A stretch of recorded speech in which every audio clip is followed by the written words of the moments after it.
let that breathe for a minute right there.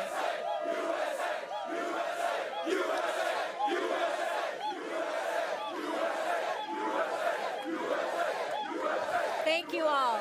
Again, really an honor to be here. Thank you for your sacrifice. Thank you for having us. Let's talk a little football. There's a matchup, Dallas. I don't know if you heard about it, Stephen A. A big matchup in Big D as the Cowboys host the Minnesota Vikings. Dallas going for their third straight win as they try to maintain their slim lead over the Eagles in the NFC East. The 6-3 Vikings are only a game behind the Packers in the NFC North. Which team wins, Cowboys or Vikes? What are y'all saying? I don't even understand you. Mixed bag there. Believe it or not, this particular week, I'm going to pick the Cowboys to win this game. I think that, listen, I'm just one of those who believes that Kirk Cousins is allergic to prosperity.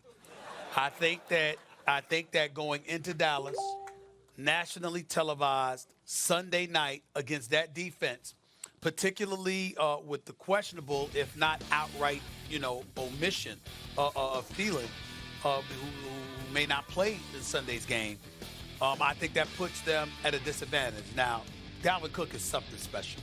This brother is dynamite. He can ball. And obviously Zimmer giving him the football and allowing him to run goes a long way for them, because when he runs the football effectively, it opens things up for Kirk Cousins. We understand that. But on the road in Dallas, I think Dallas is going to be ready for that. And I think Dallas's defensive game plan is going to be to dare Cousins to beat them. They're going to put the heat on him. I think they're going to apply pressure. Lawrence and the crew, they're going to get to him, especially now Michael Bennett is there. They're going to get pressure on him. I think offensively they'll score enough points. They'll score over 20, 24 points or something like that. But I think defensively they're going to put a hat on Kirk Cousins. They're going to shake him up, and he's not going to be able to overcome that. I'm predicting that the Dallas Cowboys will win this game somewhere along the lines of 27-20. I think it's going to be a close game. I like the Vikings to win. If it was the playoffs, I would take the Cowboys, actually, because I don't believe in Kirk Cousins under pressure. I do believe in Dak Prescott under pressure. When you look at the way things have been going for the Cowboys, they're actually getting healthy on defense right now, which has been an issue, and you mentioned Michael Bennett's presence there now, but they have not shown the ability to stop the run this year at all. And you brought him up, Stephen A. Dalvin Cook is the truth, and especially opens up play action opportunity for Kirk Cousins in a way that makes Cousins just a very good quarterback. I know what you mean in a close game, you like Dak, and if it was the playoffs, I would, but this not being the playoffs, the NFC East being wide open, the pressure not quite on Dallas as though it's a playoff game. I like the Vikings in a close one. I think Dalvin Cook will be the difference, not just the yards he picks up, but what he allows Kirk Cousins and the offense to do, even with Thielen hurt. I guess I'll chime in on this. Of course you will.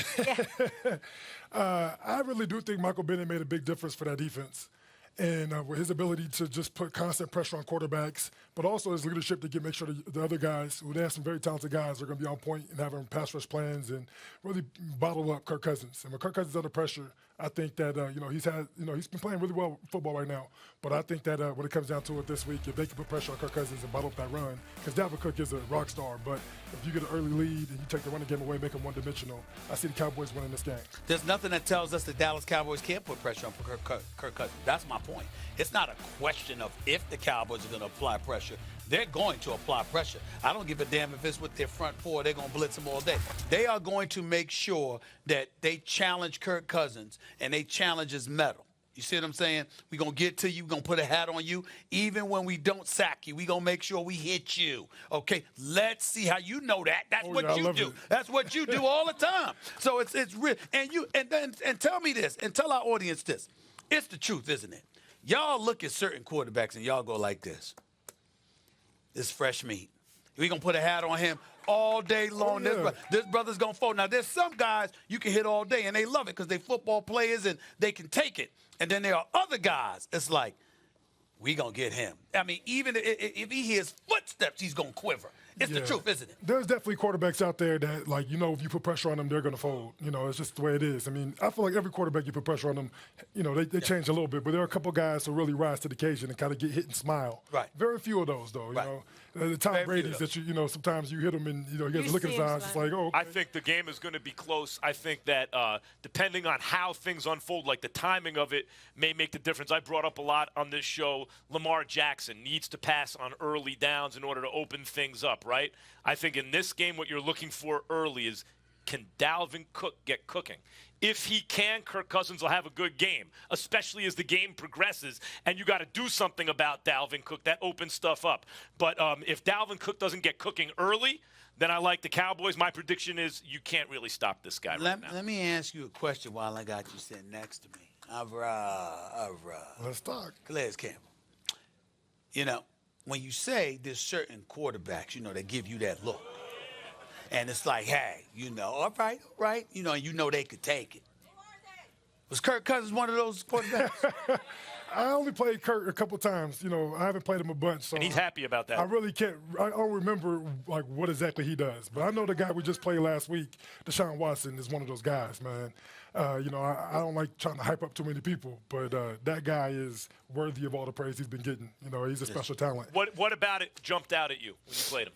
I mean, you take a hit and look at you and smile. It's like you just gave him everything and then some, and he gets up and smiles and keeps moving forward. You got to respect that. And we were talking about players like that, especially the quarterback that can, as Stephen A. says, galvanize the troops. You got a guy like that on your team right now. I talk about him a lot on this show. Nick Foles. Love him. Ultimate leader, such a good guy. I really, truly believe this, too. If he didn't get hurt, he'd be competing for MVP of the league right now. I know that's a big statement, but, he is an incredible What is it about him? Why do all his teammates have this look on their face when they talk about him? Well, he's selfless. He just wants what's best for everybody else. He's just the ultimate. He wants to know who you are, what drives you, and just you see him on the field, he has fun out there. I mean, he's out there playing scout team for us last couple of weeks, having fun. Calais Campbell. I said it, and I'm MVP, really? I mean, we'll never know. We'll never know. Well, we do know, damn it. He's been around for a long time. We respect the hell out of Nick Foles. He's a Super Bowl champion, and we know what he did in leading the Eagles. But in terms of start to finish, with Patrick Mahomes in the AFC, with Deshaun Watson in the AFC, with Tom Brady in the AFC, you gonna sit up here and talk about Nick Foles as an MVP. Tom Brady in the Super Bowl, got the Super Bowl MVP. So he does the Super Bowl MVP. You know what? I see him in practice. When we were going through training camp, and then just to look in his eyes and just seeing our offense is pretty special now. Is it possible that you feel that way? Because he's such an upgrade from what you were accustomed to prior to his arrival. Blake Bortles. And I'm biased. I'm definitely biased. He's my quarterback now, and I mean, I love Blake. Blake is, we have a great relationship. Really? You do? But, I mean. Right. Nick Foles? Yeah. Oh, yeah. This season. I'm very confident where we're at as a team. I think we have a lot of work to do, but I think we're going places. I mean, hey, we got 1 week at a time, but we're going places. I love it. Another special quarterback I wanted to get to was Patrick Mahomes. He could make his return to the field on Sunday. I know we've all been missing him out there when the Chiefs visit the Titans. Mahomes' workload has increased during practice through the week, although the team has not officially named him the starter just yet. With Showtime Mahomes' potential return in mind, how many quarterbacks would you take before him for the remainder of the season, Max Kellerman? None. If Patrick Mahomes is right, he plays quarterback at the highest level of all time. That includes Aaron Rodgers in his prime. What I've seen from Patrick Mahomes in a season and a couple games, the standard was Aaron Rodgers. I feel like Mahomes at least hit that standard. He can do things do you a favor. No one else can do. I'm going to do you a favor. I'm coming right back to you right now, because I want you to answer it correctly. Because obviously, if he's healthy, we're not even asking the question. We're only asking the question because he's coming off his injury. So knowing he's coming off his injury, now what's your answer? Same. I don't think Andy Reid or anyone involved in that organization is going to risk the next 10 years, at least if he's healthy, where every single year you have a chance to win a Super Bowl because you have the first Michael Jordan of football on your team. I know Deshaun Watson, Dabo Sweeney said that about about Deshaun Watson, but in terms of talent, it's like Aaron Rodgers, but with a great coach. Patrick Mahomes is a bad brother. Patrick Mahomes is special. He is no Michael Jordan of anything yet. Well, Michael Jordan wasn't Michael Jordan of anything until he won championships. Well, I'm not sure about that. I'm not sure about that. But number two, let me say this. The answer to the question directly, there's 3 guys I'd take ahead of him right now, only because he's coming off his injury. If he never got hurt, of course I would not do this. But because he's coming off his injury, combined with the way they're flowing right now, there are 3 quarterbacks that I would take. Obviously, Aaron Rodgers, Deshaun Watson, and Lamar Jackson. All right, what does the guy think that hunts quarterbacks for a living? I mean, I'm a big fan of Patrick Mahomes as well. You know, I mean, I played him twice this year and last year, and he whipped us both times. So I have to give him his respect. But I mean, obviously, I'm biased because Nick Foles is my quarterback. So I say if I have to take some person, I'm taking Nick Foles. You know, it is what it is, and I love Patrick Mahomes. He's a rock star. We haven't seen Nick Foles drink some Gatorade yet this season. Why the hell you gonna pick him? Well, we haven't seen Patrick Mahomes win a Super Bowl either. Cliz, what do you think of Stephen A's list, though? The guys he had ahead. He had Lamar Jackson ahead of Mahomes. He had Aaron Rodgers ahead of Mahomes. And who was the I'm just third saying one? right at this moment. Yeah. And Deshaun Watson. And Deshaun Watson. Just right at this What do you moment. think of that ranking? I mean, those guys are playing real good ball right now. I mean, Lamar Jackson is, I mean, he's an ultimate leader out there playing, having fun. You know, he just beat the Patriots, who I don't think anybody thought could beat, 37 points against that defense was kind of special. I also think Deshaun Watson obviously just playing, he's just finding his groove. I mean, he come back. I understand Stephen A. I'm not saying anybody's better than Patrick Mahomes, even though I would always throw Aaron Rodgers in there. I'm only saying in the moment, right now, the way they're flowing and the fact that he's been hurt, those 3 guys for this upcoming week, moving forward, I would want ahead of him Mahomes until didn't have when he was healthy, a healthy Tyreek Hill. By the way, I mean that's also that brother's special. That and you combine that with the best tight end in the game. Still, it's just a whole lot. And Andy Reid knows how to use them. You brought up a couple guys. Okay, Lamar Jackson is the athlete that Mahomes is. He's not the quarterback Mahomes is. Deshaun Watson is the quarterback Mahomes is. He's not the athlete. I don't think Mahomes is the athlete that Lamar Jackson is. But Mahomes combines athletic qualities that just no one but Aaron Rodgers has in terms of being able to run and throw like that. And then he is also a quarterback who doesn't turn the ball over and makes all the right plays. Like, it's insane what this guy is doing when he's healthy. Do you actually care to listen to what we're saying? We know this about Mahomes. We're just talking about he's been hurt. So coming off his injury, I'm anticipating that he's still not going to be himself. And because if he's healthy, there's nothing to talk about. Of course, you're right. But because he's coming off his injury, the way Lamar and Deshaun have been flowing, I would take both of them in the AFC ahead of him at this moment. I'll say one thing about Deshaun Watson. You bring up when you talk about Nick Foles, to me it seems as an outsider looking in, Deshaun Watson has that Nick Foles stuff in terms of his actual, other than his talent and his skill, how he honed that talent. He also has that thing that seems to get everyone on the team to believe. How could you describe what that is? Like, you talked about it with Foles. Watson seems to, what am I talking about what am I seeing? I mean, it's really a confidence that makes other people believe, like makes me want to play better. You know, like you work with Nick Foles, and then you kind of like go to my, watch my tape, and I'm going to do my drills and stuff. I'm like, I need to work harder. I need to do more because this guy can actually lead us there. He can get us there. How does Mahomes take those hits? Because you talked about Deshaun Watson. He's the you same. talked about Brady, and you said they got you guys twice. Yeah, no. He can Patrick take Mahomes it? is the same. Yeah, he gets hit and gets up and has a smile on his face. It's like, I respect those guys. I love them. I love when the guy can get hit. But, I mean, the hard part is both him and Deshaun, they're tough to hit, too. I mean, those guys make you miss. I mean, they're very elusive. And then they'll throw the ball, right when you're getting ready to hit them and put it right on the money for a touchdown. It's like, Something And special. I got this to say about Patrick Mahomes. Superstar. Talent, no doubt. I believe Deshaun Watson can catch him.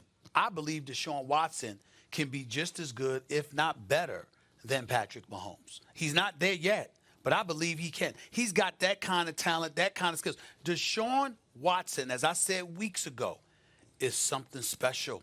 And he's coming. He is coming. Because he didn't have Andy Reid. He got Bill O'Brien with him. He don't have Andy Reid with him. When I say Deshaun, when I said Mahomes to the Michael Jordan. When Jordan first came on the scene, before he won the championships, and people said, well, you can't call him the best ever, even whatever your eyeballs are seeing, he has to win championships, and then he won a whole bunch, more than anyone of his era. Mahomes jumps off the screen to me in football the way MJ did in basketball. Like, I've not seen that before. I would liken Deshaun Watson, even though Dabo said he's like MJ, more like Magic Johnson. He can hit the clutch shot, but it's more about the effect he has on everyone around him to me than just the things he does. I see him more like Magic than Michael, if you want to make a basketball analogy. Okay. I don't know. No, we just leave it there. You want to weigh in on that, on the Watson versus Mahomes? I mean, I feel like they both are great quarterbacks. The NFL is in good hands going forward. Protect my pension. I see what you're doing there. All right, we'll leave it on that note. Clays, thank you so much for being with us. We really appreciate it. And enjoy the bye. Enjoy being back in Arizona. We know you'll be facing the Colts. That's up next. When we come back from Davis-Monthan Air Force Base here in Tucson, Arizona, don't go anywhere because we have someone joining the desk who is not a fan of LeBron in the purple and gold. First Take on the road, honoring America's heroes. Next week on First Take, we got you covered. All the weekend action. Will LSU stake their claim for a championship bid in Tuscaloosa? And will